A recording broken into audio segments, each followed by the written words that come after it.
بسم الله الرحمن الرحيم نحمده ونصلي على رسوله الكريم وبعد أعوذ بالله من الشيطان الرجيم بسم الله الرحمن الرحيم واتبع سبيل من أناب إلي ثم إلي مرجعكم فأنبئكم بما كنتم تعملون.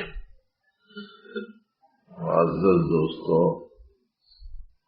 آج کا سبق مستقل آیات قرآنیہ کے انتخاب کے ساتھ جو دیا جا رہا تھا، آج کے حد تک وہ سبق تھوڑا سا مختلف. آج زیادہ لمبی گفتگو کرنے کا رجحان بھی نہیں، تھوڑی دیر بات کریں، اس لیے کہ تقریباً آدھے ساتھی ایسے ہیں جو رات کو سوئے ہی نہیں، اور جو آدھے ساتھی سوئے ہیں اور تھوڑا سوئے. تب یہی تقاضا ہوگا.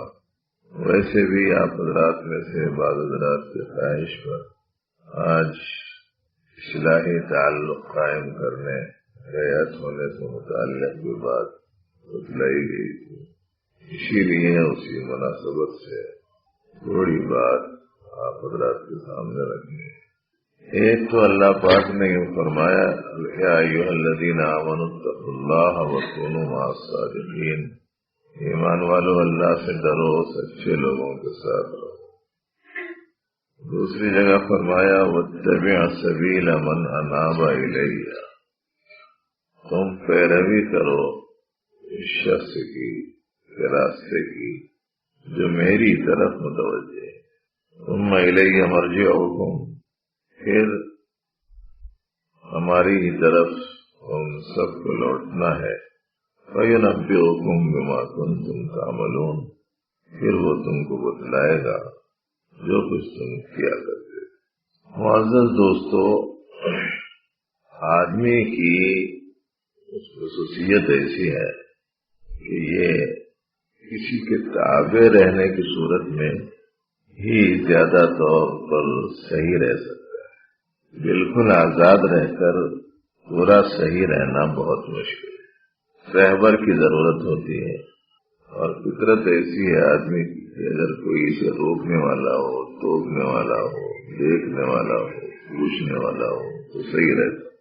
کوئی روکے نہیں، کوئی ٹوکے نہیں، کوئی پوچھے نہیں، کوئی دیکھے نہیں تو آزاد ہو جاتا. فطرت کی فطری خصوصیت ہے ہماری. چنانچہ آپ دیکھیے کہ بہت سے لوگ حفظ کرنے کی خواہش کرتے ہیں مگر حافظ استاذ کو پکڑتے نہیں. نتیجے میں 40 سال کے ہو جاتے، 50 سال کے ہو جاتے، 40 صورتیں بھی نہیں یاد ہوتی. اس کے برخلاف 10 سال کا بچہ، 11 سال کا بچہ استاذ کو پکڑ لیتا. اب وہ استاذ اس کو روزانہ پوچھتا، سبق لاؤ سناؤ، سارے سبق لاؤ سناؤ، وقتا یاد ہو گیا کہ نہیں، روزانہ پوچھ. سنا دیا خیریت، نہیں سنایا آفت. وہ ڈانٹتا ہے، ڈپٹتا ہے، غصے میں آتا ہے، سزا دیتا ہے، تھوڑی دیر کے لیے کھڑا کر دیتا ہے. اب اس بچے کو خیال سوال رہتا، مغرب کے بعد، عشاء کے بعد، فجر سے پہلے، فجر کے بعد سبق یاد کرتا. نتیجے میں آپ دیکھیں گے کہ 12 سال کا بچہ، 13 سال کا بچہ پورے قرآن کا حافظ ہو جاتا ہے. 6666 آیات یاد کر لیتا. ہم لوگوں کو 66 آیات صحیح نہیں یاد رہتی.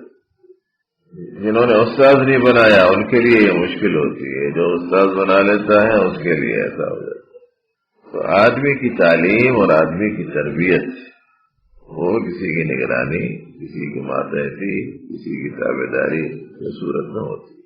اسی لیے مشہور ہے کتابوں سے کتاب بنتی ہے، آدمی بناتے ہیں.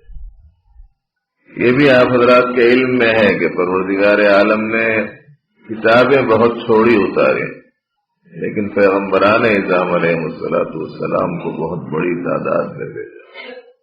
اگر کتابیں 100 آئیں تو انبیاء 1,00,000 سے زیادہ، 104 لکھا ہے حضرت شیخ زکریا، 4 بڑی باقی چھوٹے صحیح، لیکن انبیاء کرام علیہ السلام بہت بڑی تعداد میں ہے۔ اس لیے اپنی زندگی کو درست کرنے کے لیے، اللہ کی مرضی کے مطابق اپنے ظاہر و باطن کو بنانے کے لیے، اور قرآن و سنت کی تعلیم کے مطابق اپنا حال بنانے کے لیے کسی کو اپنا نگران بنانے کی ضرورت پڑتی ہے۔ اس کے بغیر آدمی ذرا مشکل ہے۔ آدمی سنا رہا ہو کسی بات کو لیکن متوجہ نہ ہو سننے والوں کی طرف، تو آپ دیکھیں گے کہ بیشتر ہو جاتے، لیکن دیکھنے والا ہو، روکنے والا ہو، ٹوکنے والا ہو، تو آپ دیکھیں گے اکثر یہ ذرا چوکنا بیٹھی ہوئی رہتی ہے۔ جیسے ابھی بھی ہم دیکھ رہے ہیں کسی کی آنکھ بند ہو رہی، مگر ہمارے کچھ جملے سن کے یا ہمارا رخ بدلتا ہوا دیکھ کے ذرا آنکھیں نکل رہی۔ خصوصیت ہے آدمی کی۔ ایک بالکل پیچھے بیٹھا قریب میں، ادھر آ جاؤ، یہاں سامنے، ادھر مولانا صاحب میں آ جاؤ، بالکل سامنے بیٹھ، ناک کی سیدھ پہ۔ اگر جہاں آپ بیٹھے ہوئے وہیں بیٹھنا ہے تو چوکنا بیٹھو، نہیں تو پھر یہی ناک کی سیدھ میں آنا پڑتا ہے۔ چوکنا کرنے کے لیے کچھ تو کرنا ضروری ہے نا۔ بیدار رکھنا بھی ایک فن ہے، متوجہ رکھنا بھی ایک مستقل فن ہے۔ لوگ متوجہ نہیں ہوتے تو بات سنانا ہی مشکل ہوتا ہے۔ بعض لوگوں کا مزاج ہی ایسا ہوتا ہے۔ ظاہری احکام ہم لوگ جانتے ہیں، باطنی احکام نہیں جانتے۔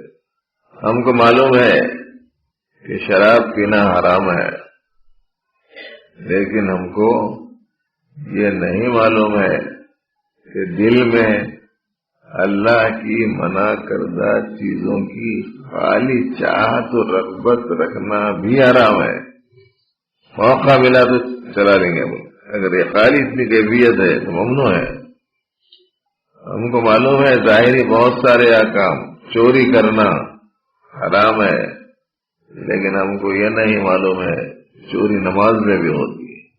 ہم کو یہ تو معلوم ہے کہ صاحب کسی کا مال لے کر اس کے مال میں کمی بیشی کر دینا، تبدیلی کر دینا خیانت ہے، یہ تو معلوم ہے، لیکن آنکھ بھی خیانت کرتی ہے یہ نہیں معلوم۔ کسی کو مارنا، توڑنا، نقصان پہنچانا یہ حرام ہے، یہ معلوم ہے، لیکن دل میں اس دوسرے شخص کے نعمتوں کے زائل ہو جانے کا جذبہ رکھنا یہ بھی حرام ہے۔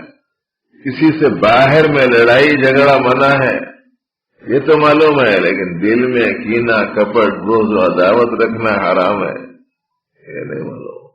اور اگر معلوم ہے بھی تو کبھی اہتمام ہی نہیں کریں ان چیزوں سے بچنے کا۔ اسی لیے شریعت مطہرہ کے ظاہری احکام، شریعت مطہرہ کے باطنی احکام، ان دونوں سے متعلق علم حاصل کرنا اور ان دونوں سے متعلق تقاضوں کو پورا کرنا، اور پھر ان تقاضوں کے پورا کرنے کے ساتھ پروردگار عالم سے پوری مخلوق کے مقابلے میں سب سے زیادہ محبت رکھنا، اور ان کی رضا جوئی کو اپنی زندگی کا سب سے بڑا کام بنانا، اور پھر ان کی معرفت کو حاصل کرنا، ان کی نزدیکی کو حاصل کرنا، علم قرب سے آگاہی حاصل کرنا، ان کا مجھ سے تعلق کیسا ہے یہ سمجھنا، ایک لمبا چوڑا کام ہے۔ اس کے لیے بھائیوں، بزرگان دین سے، اہل اللہ سے، علماء ربانی سے، مشائخ حقہ سے رابطہ رکھنے کی بات کہی جاتی ہے۔ اس سلسلے میں ہم لوگوں سے بڑی کوتاہی کیا ہو رہی ہے؟ نیک لوگوں سے محبت تو رکھتے ہیں، ان سے تعلق کا اظہار بھی کر لیتے ہیں، لیکن جیسا ان سے رابطہ رکھنا چاہیے ویسا نہیں رکھتے۔ یہ تو ایسا ہو گیا جیسا کوئی مریض ہے، ڈاکٹر سے ملتا ہے، اس سے محبت سے بات کرتا ہے، اس کے پاس آتا جاتا ہے، لیکن کبھی بولتا نہیں ہے کہ مجھے یہ بیماری ہے۔ اس کے نتیجے میں انہیں دوا بھی نہیں دیتا، تو معلوم یہ ہوا کہ اس سے تعلق ہے مگر اصلاحی تعلق نہیں ہے، ڈاکٹر سے تعلق ہے مگر علاجی تعلق نہیں ہے. ایسے ہی بہت سارے لوگ ہیں جو اہل اللہ سے محبت اور تعلق رکھتے ہیں لیکن اصلاحی تعلق نہیں رکھتے. اور اصل یہ کہ اصلاحی تعلق بیعت یہ ضروری نہیں ہے، اصلاح اپنی ضروری ہے. 24 گھنٹے میرے رب تعالیٰ کی مرضی کے مطابق گزرے، رات اور دن میرے پیارے حبیب صلی اللہ علیہ وسلم کی سنت کے موافق گزرے. میرا مقصود اس تعلق سے اپنی زندگی کو اسلامی سانچے میں ڈالنا. میرا تعلق، میرا مقصد اس تعلق کے ذریعے سے اپنے رب کی خوشنودی کو حاصل کرنا، اور میرا مقصد اس تعلق کے ذریعے سے اپنی آخرت کی زندگی کو سنوارنا، اور میرا مقصد اس تعلق کے ذریعے سے دین پر چلنے میں دشواری پیش آنے پر کیا کیا جانا چاہیے رہبری لینا.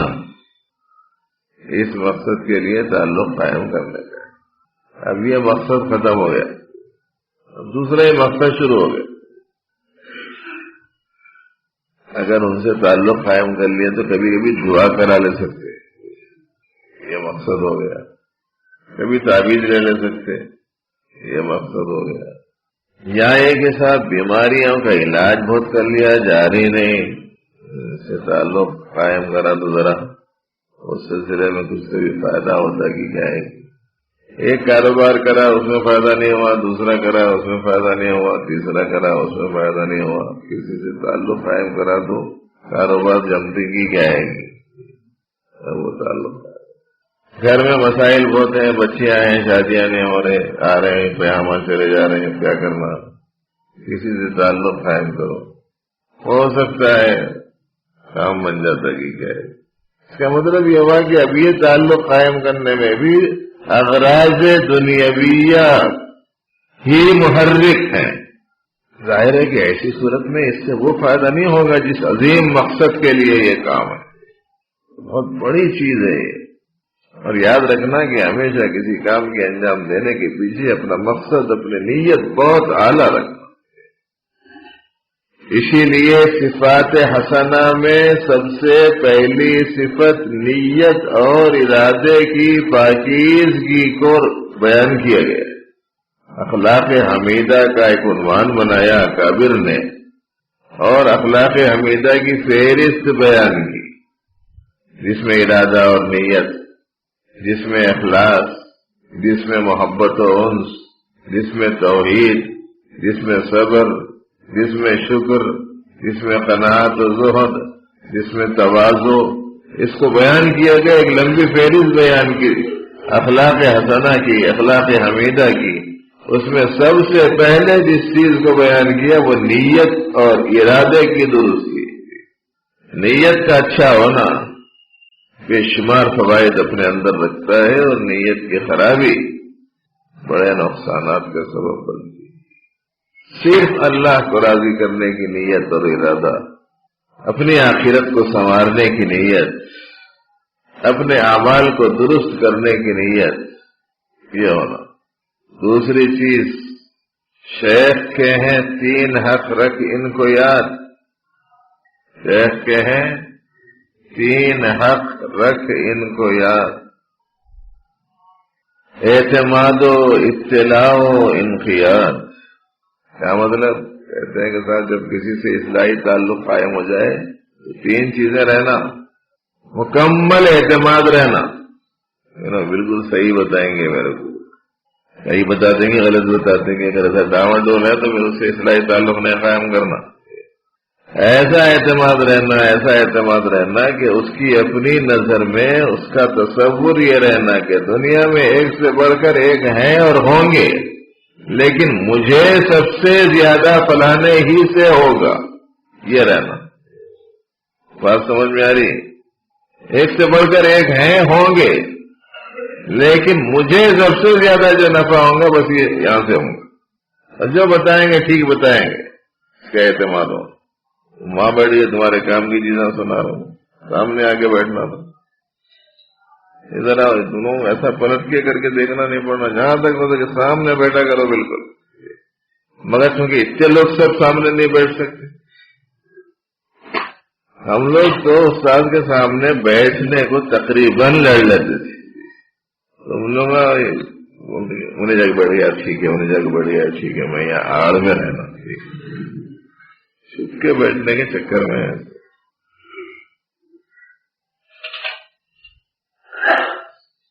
کہیں مل جائے کوئی نیک متقی پرہیزگار، کوشش کرو کہ ان کی نظر پڑ جایا کرے. آیا سمجھ میں؟ ہمارے بڑے لوگ اپنے شریر بچوں کو بزرگوں کے پاس میں لے جا کے خالی تھوڑی دیر بٹھا دیتے تھے اور کچھ نہیں. کئی کو بولے تو حضرت ذرا دیکھے تو ٹھیک ہے، دیکھ لیے تو بس ہے. آہستہ آہستہ بڑی تاثیر رکھی ہے اللہ نے نظر میں. آپ کو معلوم ہونا چاہیے کہ بعض حیوانات میں بھی نظر میں ایسی عجیب غریب تاثیر ہے کہ صرف وہ اپنی مادہ کے انڈے کو گھورتا ہے تو اس میں بچہ بن جاتا ہے. بعض حیوانات ایسے ہیں کہ وہ اپنے شکار پر صرف گھورتے ہیں تو وہ اپنی جگہ ٹھہر جاتا ہے، ادھر ادھر نہیں جا سکتا. عجیب غریب قسم کی تاثیر اللہ نے رکھی.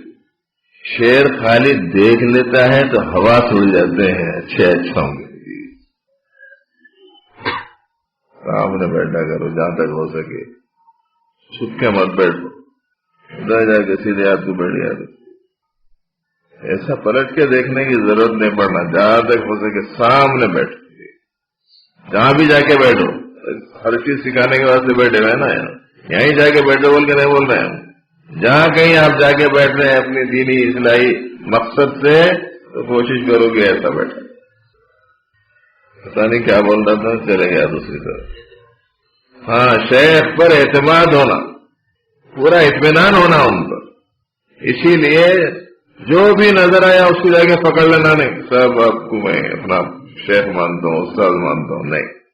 پہلے اسے دیکھو، پرکھو، اس کی مجلس میں بیٹھو، اس کی بات سنو، اس کی زندگی کا جائزہ لو، ہر اعتبار سے ٹھوک بجا کے دیکھ لو. اس کے بعد میں پھر اس سے تعلق قائم کرو. شیوخ دو قسم کے ہیں. کچھ وہ ہیں جو یوں کہتے ہیں کہ تم مجھ سے بیعت ہو جاؤ، اور کچھ وہ ہیں جو یوں کہتے ہیں کہ نہیں بھئی ایسا تم بولے تو نہیں کرتے. پہلے آؤ، بیٹھو، دیکھو.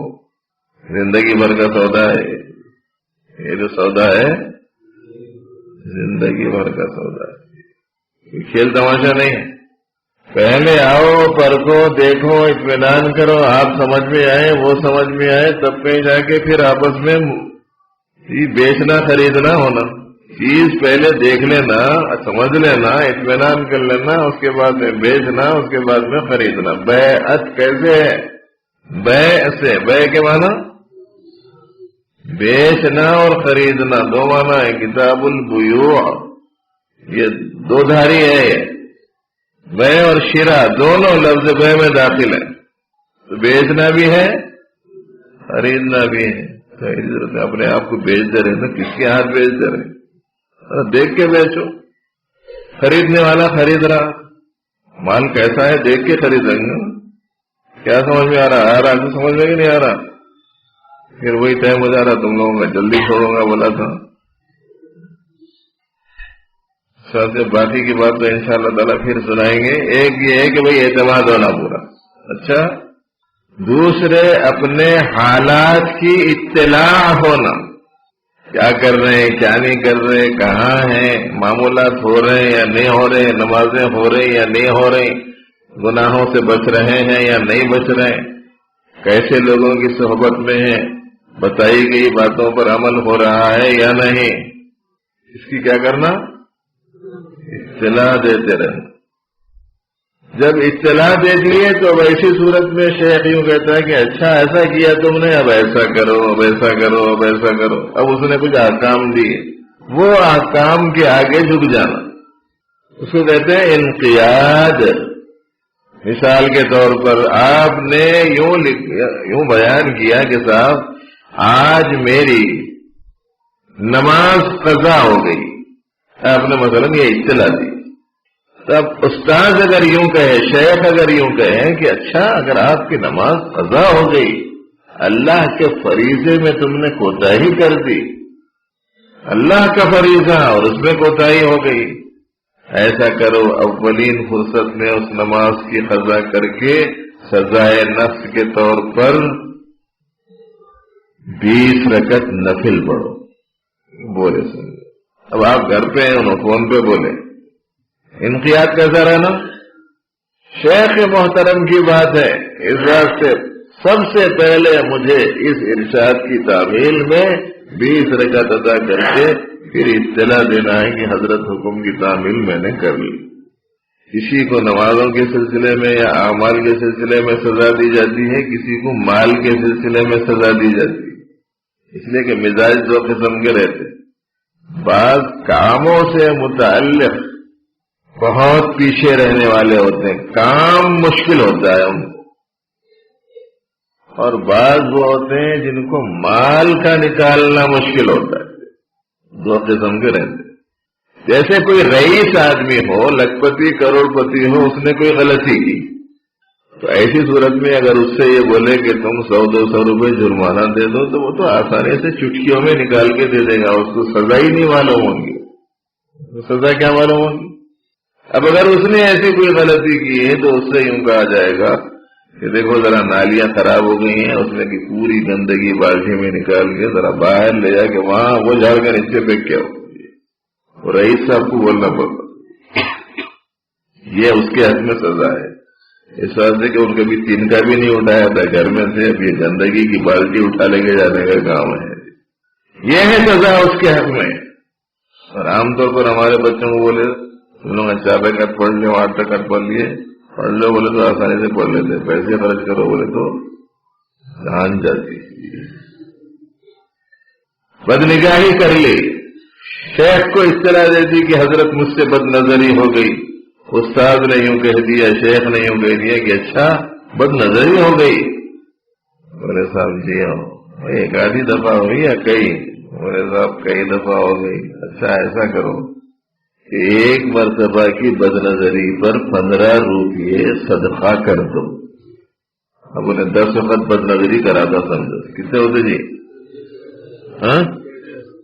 150 ہوتے کرتے. اب 150 شام میں نکالیں گا, رات تمام سونا مشکل ہو جائے گا. اب دوسرے دن سے اب اسے خیال آئے گا کہ ارے بھائی اب ذرا میرے کو چوکنا رہنا ہے, اس وقت سے کل 15 روپے کا جرمانہ لگا تھا, 8-20 کا لگ گیا تو مشکل ہے. اصلاح تو اس کے بغیر ہونا مشکل ہے. یہی وجہ ہے کہ پوری زندگی گزر رہی, غلطیاں جیسی کی ویسی رہ رہی.